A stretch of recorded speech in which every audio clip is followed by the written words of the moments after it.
Pauline Ferrand-Prevot, a world champion in road, cyclocross, marathon and cross-country. The ultimate nemesis, the perfect showdown. But what's faster, a cross-country mountain bike or an electric one? No brainer, right? Well, it depends. How long is the track? How much vertical gain? How technical? And crucially, how much battery have you got?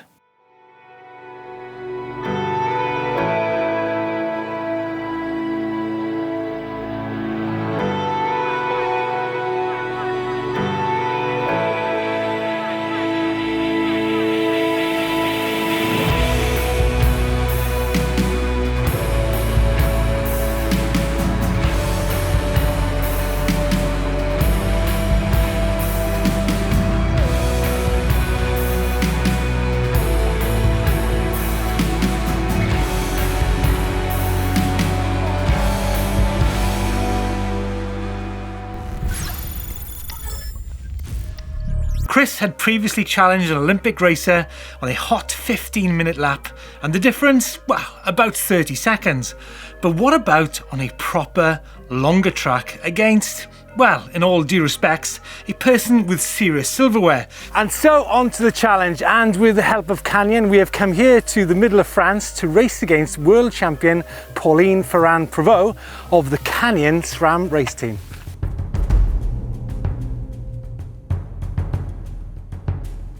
As Steve mentioned, the last time we raced a cross-country racer, it was just over 15 minutes and on a 6.1 kilometre loop. Today we're a lot tougher as we head to the kind of times expected at world level. We've got 4 laps of a 4 kilometre loop, total distance 16.98 kilometres and a vertical gain of 640 metres.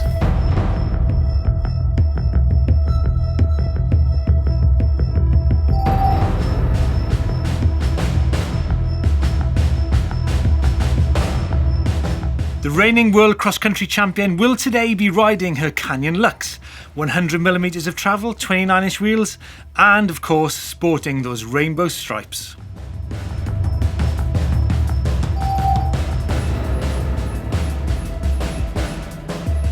I've decided to get in the cross-country groove and ride my Canyon Neuron on for this challenge. 130mm travel with 29-inch wheels front and rear, Shimano Steps E8000 motor with a 500 watt-hour battery. I thought I'd bring a gun to a knife fight, so I've got my Canyon Spectral on. 150mm travel, 29-inch front wheel and 27.5 rear. Shimano Steps E8000 with 500 watt-hour batteries.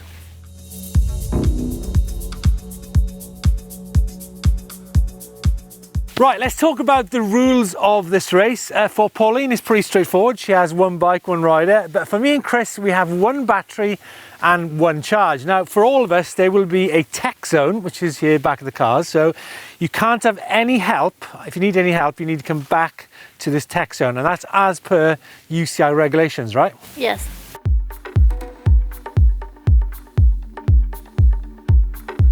Pauline, I'm new to the Vosges region. What have we got in store for us in terms of the track distance and length today? So this is 4.2 kilometers a lap, so and 160 meters of elevation. Right. So it's quite steep, but it's a fun track to ride. I'm looking at the rock. It seems to be quite a nice rock, bit of granite, I think. But what have we got in terms of the ground conditions? Is it rooty? Is it muddy? Is it wet? What's going on? Yeah, it's a super condition because it's not too muddy, even when it's raining a lot, but it's also grippy and you have a lot of roots. So it's perfect for training. Are you saying it's going to be a bit technical? A bit, yes. Okay. She's really good. Almost too good. What do you mean? You seriously think you're going to beat her in a race? Yeah, I reckon. No way. Last time I did this, I was in boost mode for 15 minutes. Now, can a battery last for an hour and a half in boost mode? Way too tight for my liking. There's no way we are going to win. So for this one, I'm going to go de-restricted. What's we up to? Nothing. Huh? Nothing. You're not actually doing what I think you're doing. I'm going to have to. Chris, that's seriously not in the spirit of the race. Well, I'm afraid it's happening, Steve. There was clearly no way I was going to let Chris tear about the woods on a de-restricted e-bike, so time then for some last-minute battery management. So the race for real, I'm feeling a little bit nervous, guys, I have to say. 4 kilometers, 4 laps. It's pretty much like a World Cup track, as Pauline says. So punchy climbs, tech descents.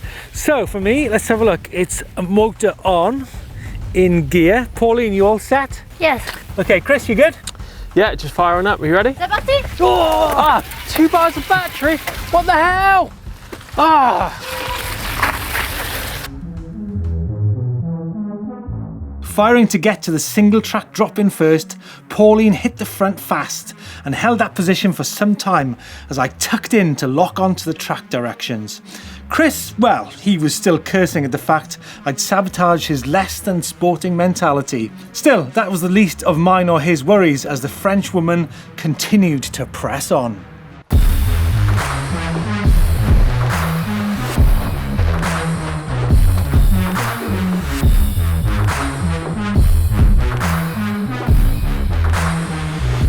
No way I'm going to make this, not on 1 battery. Best I can hope for, get back to that tech zone and fit a fresh battery in. It's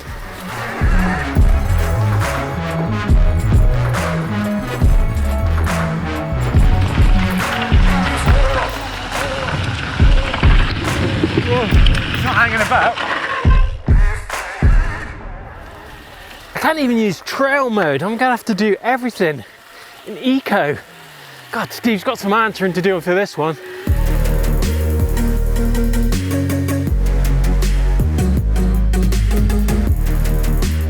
The only difference between a restricted and a de-restricted bike is that of the speed limiter. So anything under 25 kilometers an hour, and both my bike and Chris's bike will be running at the same speeds, all things being equal. The trouble for Chris was that I was now in boost and he was in eco.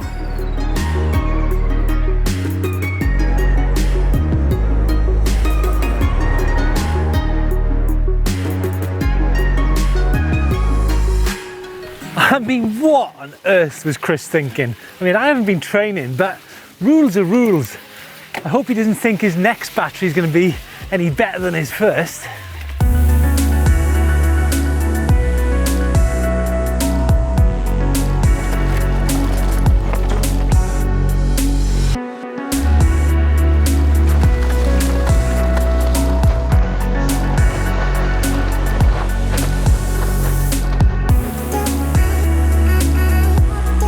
Right, as per the rules, it's time to head back to the tech zone, stick a fresh battery in here, stick it in boost, take this race down. Right, there's a fresh one in here. 2 bars as well? What's he been doing to these batteries? 2 bars of battery it is then. Right, thing is, this track's so slow, riding a de-restricted e-bike isn't any advantage whatsoever. So let's get on the boost.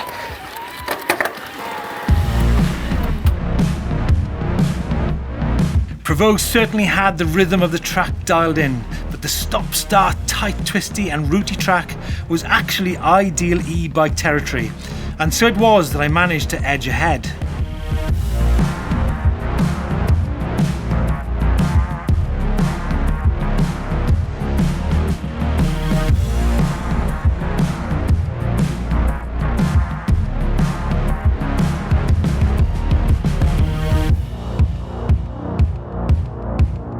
By lap 2, I was lapping between 4 to 5 minutes per lap ahead of Pauline. And Chris, wow.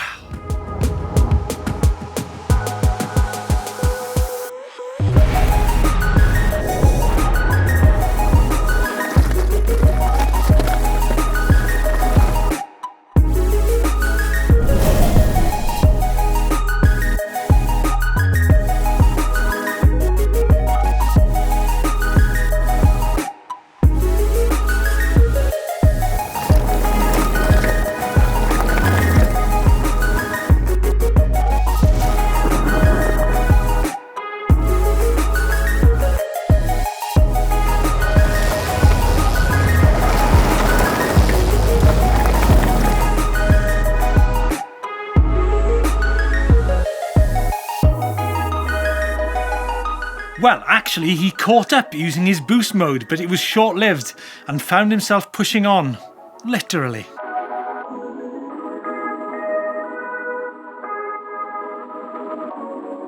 Back on the hill, the e-bike continued to edge ahead, proving that the longer course was a quite different game to the one Chris tackled earlier in the year.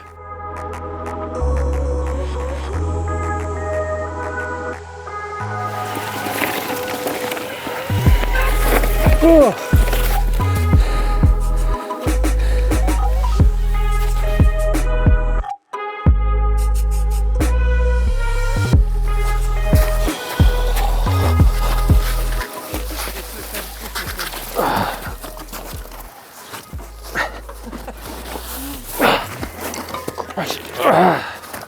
Well, Pauline, slightly more technical than I thought out here in the Vosges. Definitely benefited me rather than Chris with his de-restricted bike. There's no places that you could actually use your higher speed, Chris, No, right? not at all. De-restricted was no advantage whatsoever on this course today. So, Pauline, are you surprised that it was 4 to 5 minutes per lap?